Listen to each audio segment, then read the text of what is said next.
उपमुख्यमंत्री एकनाथ शिंदेंनी घेतली पंतप्रधान मोदींची भेट। मोदींना दिवाळीच्या शुभेच्छा दिल्या। मोदींच्या भेटीनंतर उपमुख्यमंत्री शिंदेंची माहिती।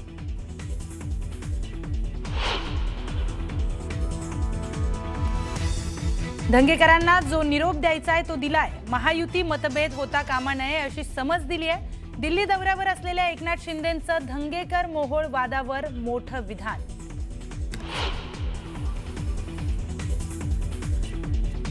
मुरलीधर मोहोळांनी घेतली मुख्यमंत्री देवेंद्र फडणवीसांची भेट। दोघांमध्ये तब्बल 40 मिनिटं चर्चा। तर सगळे बिल्डर मुरलीधर मोहोळांचे हस्तक। त्या व्यवहारावर मुख्यमंत्री अंकुश ठेवतील, धंगेकरांचा विश्वास।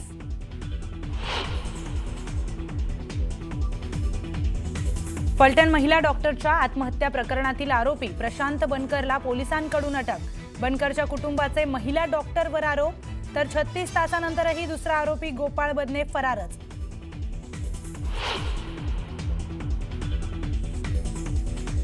सर्व शासकीय कामात अभिजित निंबाळकर आणि आमदार सचिन कांबळेंचा हस्तक्षेप। महिला डॉक्टरच्या आत्महत्या प्रकरणावरून अंबादास दानवेंचा गंभीर आरोप। तर आरोपींवर कठोर कारवाईची रणजित सिंह नाईक निंबाळकरांची मागणी।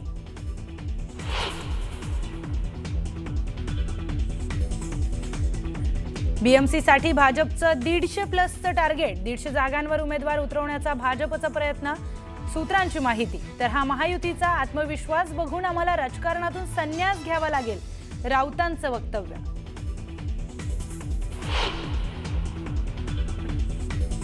आपल्याला माहित आहे भंडारा शहरामध्ये अनेक विकास कामं झाले, पण त्या विकास कामामध्ये 25 आणि 30% कट झाल्याशिवाय एकही काम झालं नाही। भंडारा नगर परिषदेमध्ये कोट्यावधींचा घोटाळ्याचा आरोप। 25 ते 30% कमिशन दिल्याशिवाय काम झालं नाही, परिणय फुकेंचा दावा।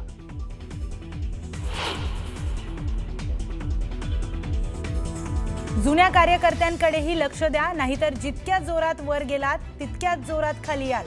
भाजपमधील इन्कमिंग वरून नितीन गडकरींनी टोचले कान।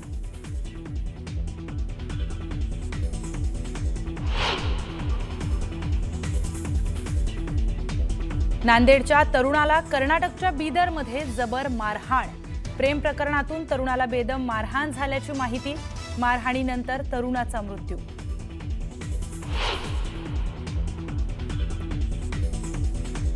दोन वर्षाच्या चिमुकलीवर हत्येच्या प्रयत्नाचा गुन्हा। कल्याण पोलिसांच्या अजब कारभारावर संताप। तक्रारदाराच्या माहितीनुसार गुन्हा, चौकशी सुरू असल्याचं पोलिसांचं धक्कादायक उत्तर।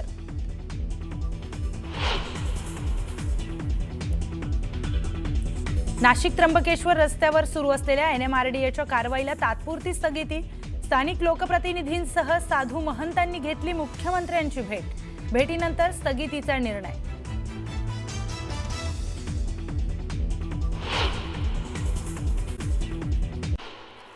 उत्तर प्रदेशातील उन्नावमध्ये 9 महिन्यांचं बाळ छतावरून पडलं। यात बाळ गंभीर जखमी झालं असून त्याच्या रुग्णालयामध्ये उपचार सुरू आहेत। तर छतावरून पडतानाचा बाळाचा व्हिडिओ समोर आलाय।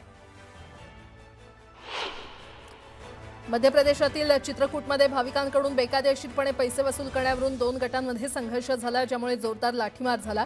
गुप्त गोदावरीचं लवकरच दर्शन देण्याच्या नावाखाली आरोपी पैसे उकळत होते असा आरोप करण्यात आला।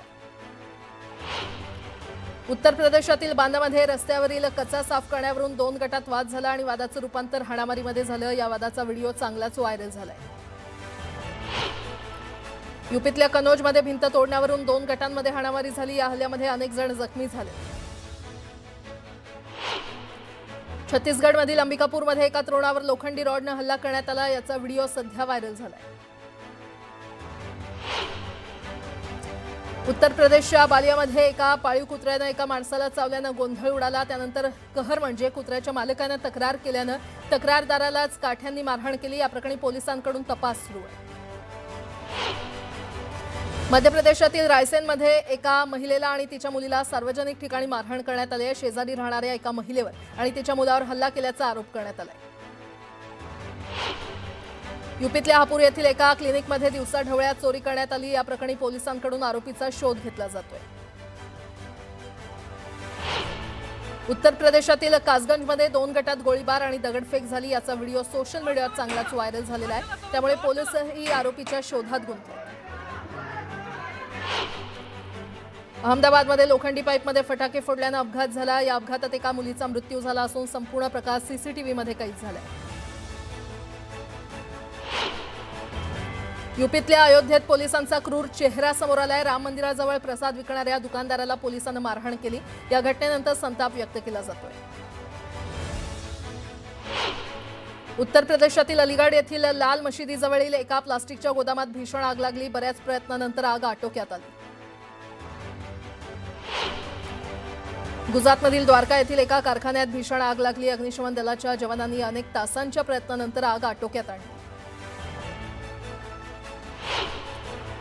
लखनौमधील अलीगंज येथे आग विझवण्याचा प्रयत्न करत असताना बाल्कनी कोसळून 4 अग्निशमन कर्मचारी जखमी झाले. ही आग 3 मजली इमारतीतील पाईपच्या गोदामात लागली. उत्तर प्रदेशच्या कॅबिनेट मंत्री बेबी राणी मौर्य यांचा लखनौला जात असताना आग्रा एक्सप्रेसवेवर अपघात झाला. डायव्हर्जन सिग्नल नसल्यामुळे मंत्र्यांची गाडी एका ट्रकला धडकली. सुदैवानं यात कुठलीही जीवितहानी झाली नाही. युपीतल्या आग्रा इथे एका भरधाव वेगाने येणाऱ्या कारनं अनेक लोकांना चिरडलं. त्यात 3 जणांचा मृत्यू झालाय. पोलिसांनी जखमींना रुग्णालयात दाखल केलं. जैसलमेर बस अपघाताच्या फॉरेन्सिक अहवाल समोर आलेला आहे. 26 प्रवाशांचा मृत्यू धूर आणि कार्बन मोनॉक्साईडमुळे गुदमरल्यामुळे झाला असं अहवालातून समोर आलंय. नहाय खाय यानं छठ पूजेचा सण सुरू झालेला आहे. 27 ऑक्टोबरला मावळत्या सूर्याला अर्ध्य देऊन मंगळवारी उगवत्या सूर्याला अर्ध्य अर्पण करून याची सांगता होणार आहे. छठ पूजेनिमित्त रेल्वेकडून मोठी तयारी करण्यात आली आहे. उत्तर भारतातील 21 स्थानकांवर छठची गाणी लावण्याची सूचना देण्यात आली आहे. हिमाचलच्या मनालीमध्ये बर्फवृष्टीमुळे थंडीत वाढ झाली आहे. डोंगराळ भागात सतत होणाऱ्या बर्फवृष्टीमुळे मैदानी भागातही थंडी वाढली आहे. कृत्रिम पावसाद्वारे दिल्लीतील प्रदूषण पातळी कमी करण्याची तयारी करण्यात आली आहे. रेखा गुप्ता सरकार IIT कानपूरच्या मदतीनं दिल्लीमध्ये क्लाउड सीडिंग करणार आहे.